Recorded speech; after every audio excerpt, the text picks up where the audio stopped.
नमस्कार। भारत के विभिन्न राज्यों के निवास, उनकी परंपराएं और उनके त्योहारों से उनकी संस्कृति झलकती है। इन्हीं राज्यों में से एक राज्य है राजस्थान, जो कि मारवाड़ियों का राज्य कहलाता है। गणगौर उनका सबसे बड़ा त्यौहार माना जाता है। उन्हीं के साथ साथ मध्य प्रदेश के निमाड़ी लोग भी इस त्यौहार को मनाते हैं। मारवाड़ी लोग इस त्यौहार को 16 दिन तक मनाते हैं, वहीं निमाड़ी लोग इस त्यौहार को 3 दिन तक मनाते हैं। गणगौर की पूजा फागुन मास के होलिका दहन के दूसरे दिन यानी कि धूली बंधन के दिन से प्रारंभ हो जाती है। गणगौर की पूजा कुंवारी लड़कियां अच्छे वर के लिए गणगौर की पूजा करती हैं और विवाहित महिलाएं अपने सुहाग की रक्षा के लिए गणगौर का त्यौहार मनाती हैं। विवाहित महिलाएं अपनी पहली गणगौर अपने मायके में मनाती हैं, जहां उनके मायके वाले उन्हें श्रृंगार का सामान देते हैं और साथ ही पकवान बनाकर उनकी खूब खातिरदारी करते हैं।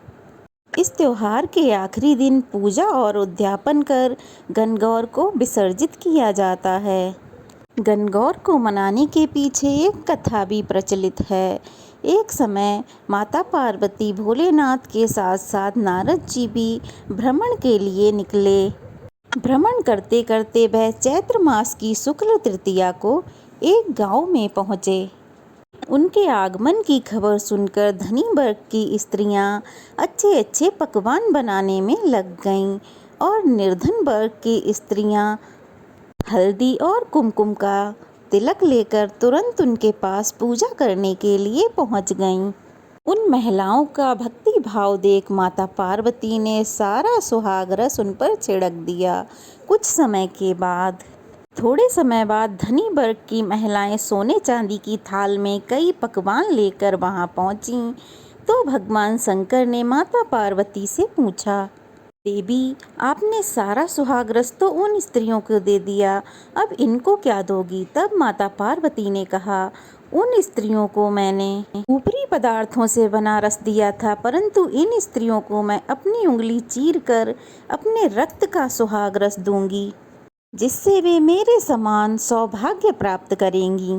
पूजा समाप्त होने पर मां पार्वती ने अपनी उंगली चीरकर उन स्त्रियों पर अपना रक्त छिड़क दिया। उसके बाद वह स्त्रियां अपने अपने घर को लौट गईं। कुछ क्षणों पश्चात माता पार्वती भोलेनाथ से आज्ञा लेकर स्नान करने के लिए चली गईं। वहां उन्होंने स्नान किया और फिर रेत से शिवलिंग बनाया और उनकी पूजा की। रेत के पदार्थ बनाकर उनका भोग लगाया तथा प्रदक्षिणा करके 2 कणों का प्रसाद स्वयं ग्रहण किया। तभी उस लिंग से भोलेनाथ प्रकट हुए और उन्होंने माता पार्वती को आशीर्वाद दिया, वरदान दिया। देवी पार्वती, आज के दिन तुमने मेरी पूजा की है, मैं प्रसन्न हूँ। आज के दिन जो भी स्त्री तुम्हारा व्रत और मेरा पूजन करेगी, उसका सुहाग हमेशा के लिए चिरंजीवी रहेगा। माता पार्वती को वरदान आशीर्वाद देकर भोलेनाथ वहाँ से अंतर्ध्यान हो गए। माता पार्वती को पूजा आरती करने के कारण थोड़ा सा समय लग गया।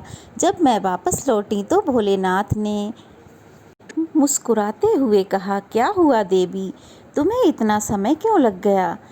तो माता पार्वती ने कहा कि प्रभु, रास्ते में मेरे भाई भाबज मिल गए थे। उन्होंने मुझे रुकने का आग्रह किया और दूध चावल खिलाए, इसी कारण मुझे आने में देर हो गई। दूध चावल खाने की इच्छा से भोलेनाथ अंतर्यामी खुद भी वहां नदी किनारे के लिए चल दिए। तब माता पार्वती ने मन ही मन प्रार्थना की, हे भोलेनाथ, अपनी इस दासी की लाज रखना।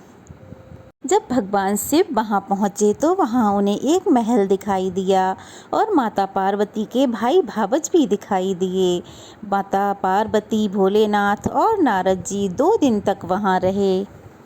तीसरे दिन माता पार्वती ने भोलेनाथ से चलने को कहा, परंतु उन्होंने आने से मना कर दिया। तो नाराज होकर माता पार्वती वहां से चल पड़ी। तो माता पार्वती निकली तो पीछे पीछे भोलेनाथ को भी आना पड़ा।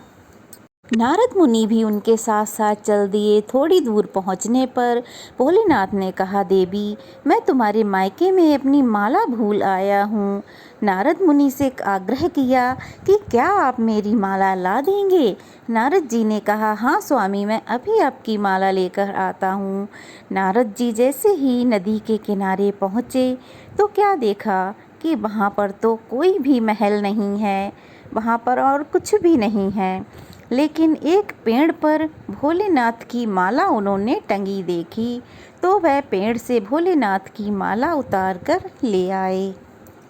नारद जी ने वापस आकर सारी बात भोलेनाथ को बताई तो भोले शंकर मुस्कुराने लगे और बोले, देवर्षि, यह सब पार्वती की लीला है। वह अपने इस व्रत को गुप्त रूप से रखना चाहती थीं, जिसमें वह सफल भी हो गईं।